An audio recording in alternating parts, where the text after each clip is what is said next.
Hey guys, what's up? Welcome back to another video of our channel. Today in this video, I'm gonna tell you how to join anyone on Roblox. So without wasting any more time, let's start our today's video. Joining anyone on Roblox, even if they aren't your friend, is possible with a few methods. Here's how you can do it. Method 1. Using privacy settings. Find the user. Search for the user you want to join on Roblox. Go to their profile. Click on the three dots on their profile and select follow.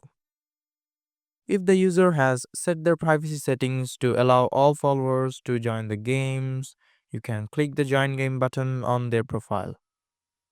Method 2. Using Chrome extension. Install the extension. Download and install the Restore Old Roblox Server List Chrome extension. Go to the Roblox website and search for the user. Copy their player ID from the URL.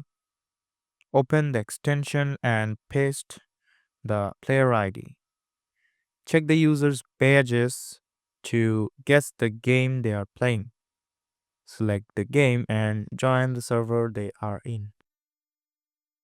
So that's it guys. Hope you liked this video. If you found this video helpful, don't forget to hit the like button and subscribe to our channel. Till then, bye bye.